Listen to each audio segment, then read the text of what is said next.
Egyptians down and make them, this is what they say, basically turn them into slaves, scatter them all across the earth.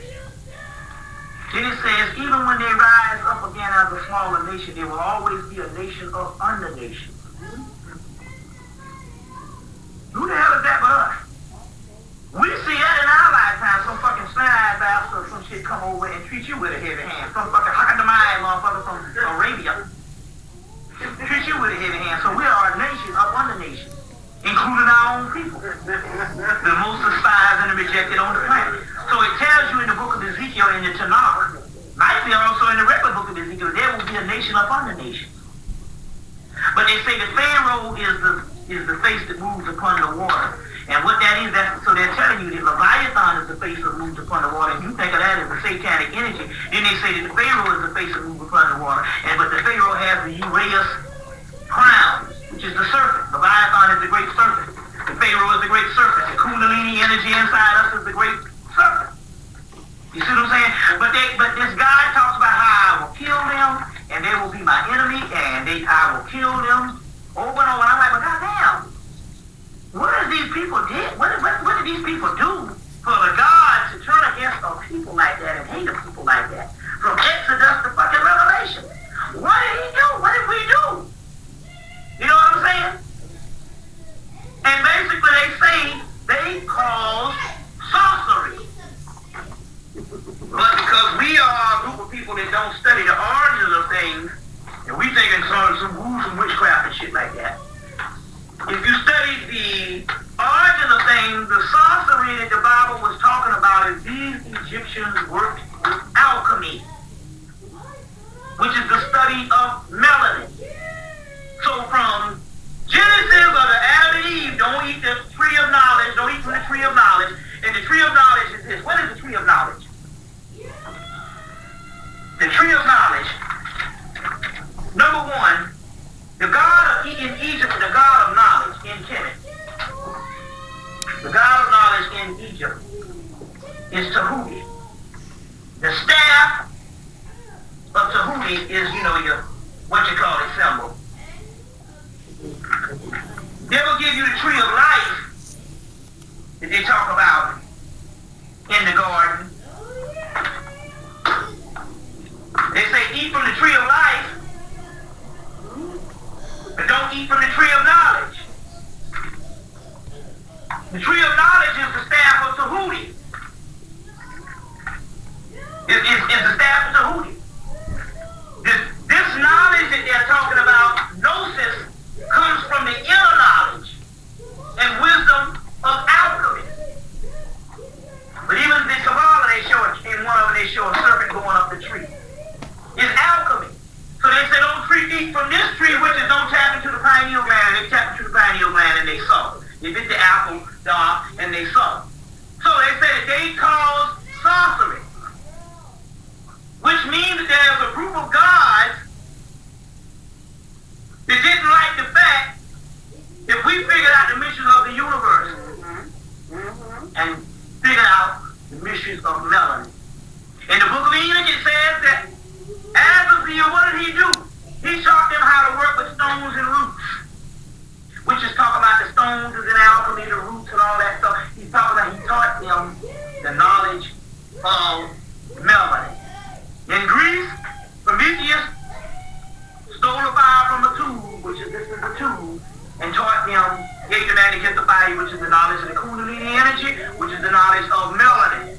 So what we have what we have over and over and over again is these gods are against melanin. And this is the point we need to get into right now, because this is very key. Because you have to go to the Rig Vedic material and get the mystery, get the Hindu myths by Wendy O'Flaherty. O'Flaherty is her name. O'Flaherty. Hindu myths by Wendy O'Flaherty. O''F''L''Aherty.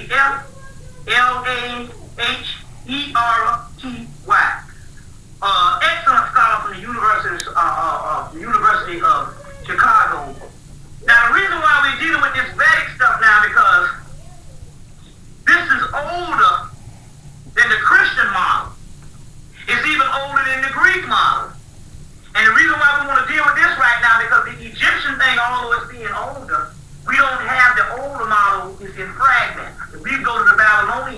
is in fragment 2. The only one of the oldest model in the world of this older stuff that predates, let's say, 3,000 years, that's intact and there's enough of it is the stuff from the Rig Veda, the Upanishads, and the Mahabharata. But the Rig Veda is the oldest of those particular ones, and that shit comes straight out of damn Egypt and Ethiopia. You see what I'm saying? So you get a sense of some of the oldest stuff. Remember I talked about the last time that the oldest stuff on the earth is called Typhonianism, but we don't have enough of it in fragments. I have located some of the Typhonian elements in this Rig Veda. But she has two things. She has a Rig Veda out, O'Flaherty, and she has Hindu myths. Get both of them. The Rig Veda and the Hindu myths. Excellent book. She has some other books out, but these are ones that shortcuts and stuff. Now, the key of what we're trying to make here is this, and her conclusion is that these gods up here, and I told you before that, these gods in actuality are our children. We are older than these gods. These gods overthrew their grandparents, and that's in the first chapter of the, book, that Titan book I put together. They overthrew the grandparents, which is the Titans, and we are the Titans, Typhon, Leviathan. It just means pre-creation deities, which those pre-creation deities were destroyed and turned into humans. And the blood in us is the pre-creation entity, which is melanin. So the gods are against this melanin, which is also called Sama. It's also called Mana in the Bible. Called Sama in India. So these gods are against the melanin. You see. In India, they got a god called Virtra. Real terrifying dragon. Also a form of the great mother, Tiamat, Newt. And but in this thing, he's a female, a male. They just, they do that sometimes, indicating the power. And this particular entity gets destroyed. And the Sama, which is melanin, is, when he's destroyed, his body is crushed into Sama. And Sama becomes the lifeblood of us. You see, which the gods need sacrifice, and they need the energy from the Sama to survive. So let me get into some of this of what's going on here. O'Flaherty comes to the distinction that in actuality, heaven ain't good at all. As a matter of fact, her conclusion is that heaven is some of the most ruthless fucking devils known to man. The same heaven-ass people and shit. This is a top scholar at University of Chicago. Translate the Sanskrit. And basically, it's divided into two aspects. One is the Asuras, and one is the Devas. We are the Asuras. And the Asuras are also known as the demons. And then you have your solar divas. Okay? We gotta reiterate this stuff over and over. Now, in her material, she goes as far as to say that the Asuras, which the gods say that the Asuras are their arch enemies. But she goes on to say that the Asuras are an older and a superior class of entities that's higher than the Devas. The Devas just so happen to rule the created world now. But she goes in to say that the Asuras is a higher form. They go in to say that the chief god Indra, now this is what you must understand when I say by God is the enemy. Because Indra is no more than Yahweh or whatever that male deity. Jehovah, whatever that male deity is over religion. All of that. Indra says in this is where you gotta turn from these motherfuckers. Other than yourself. And this is what Indra says. This is, I think, is so profound. Indra says that we have no intention of raising man up to us, or the Asuras. Now, you got to break this thing down.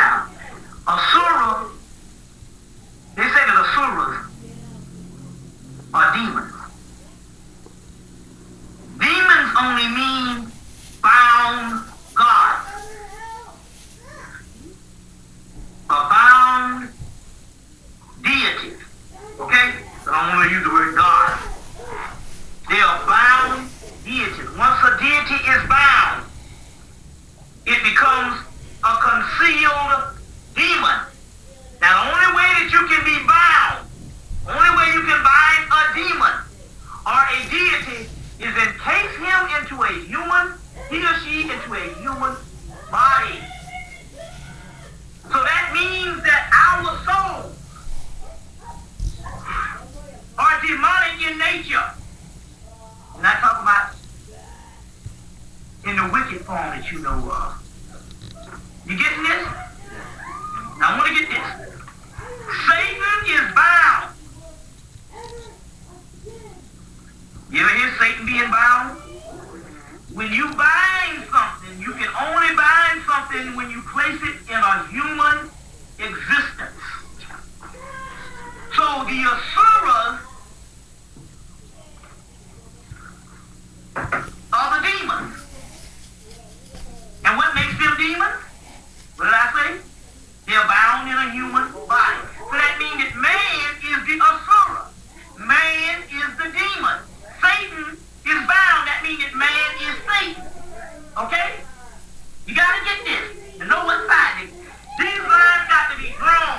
You cannot no longer fuck with nobody in heaven. This is very key. Now, you can listen to me and all, because I'm telling you, ain't no other motherfucker out here going to explain this shit. I'm not jacking myself.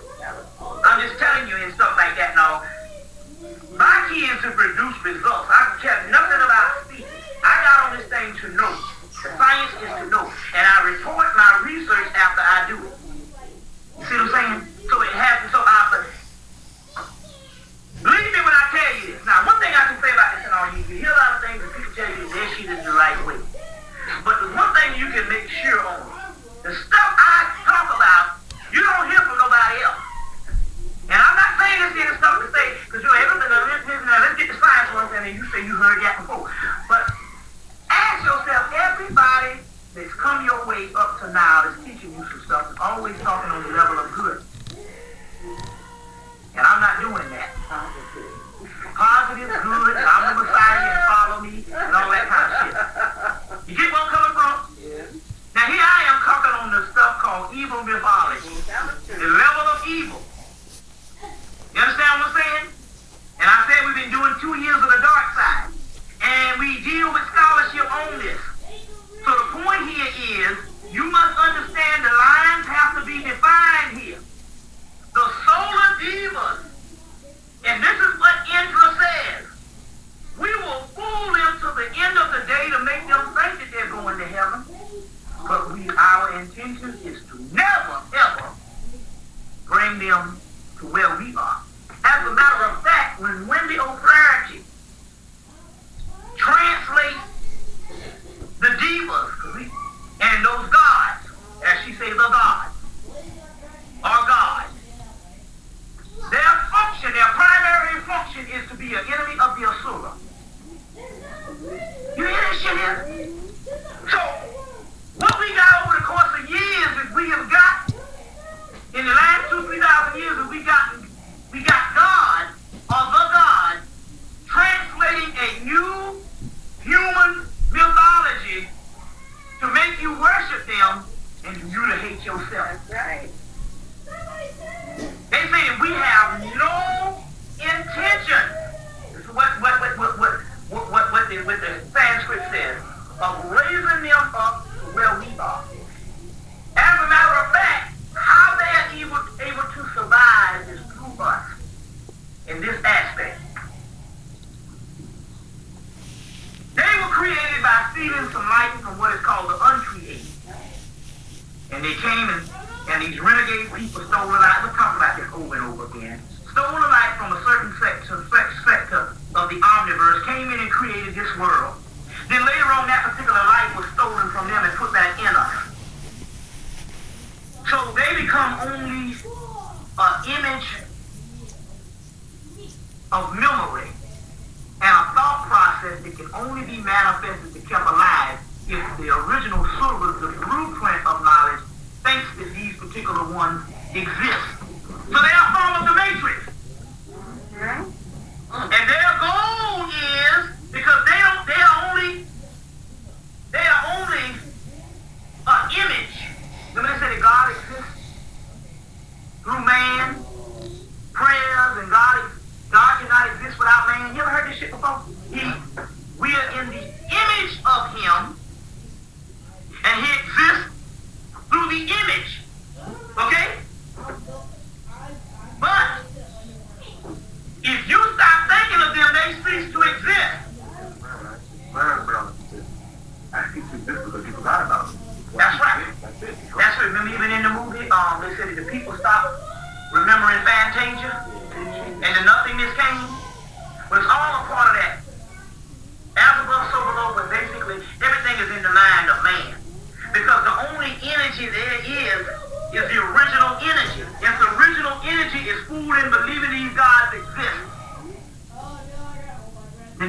exist. You getting this? So what the gods do? The gods already put down a mythology to say you got to worship them. They will come in, and in so many ways, they will even give you a disease in some kind of way to make you sick so you can bow down and worship them. Meanwhile, they can get the energy and they will continue to exist. And as they exist, the energy in turn heals you. Now, how does that happen? These gods only exist in one form. Let me explain this. The divas, which is the matrix. The matrix is nothing more than this. There is no universe, ain't none of that shit. The matrix is nothing but the human brain. That's all the God is.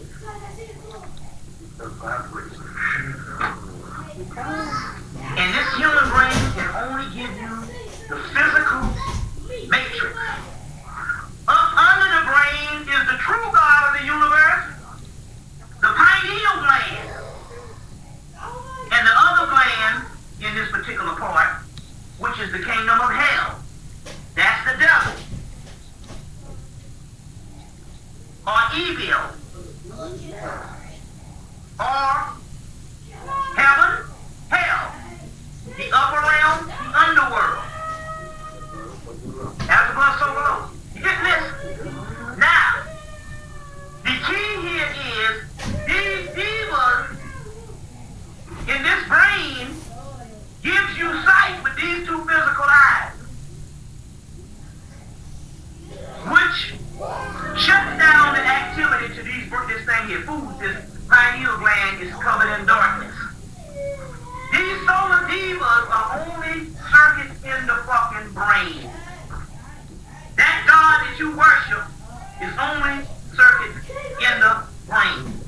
And he says, I am the God of the living and not the dead. What is the God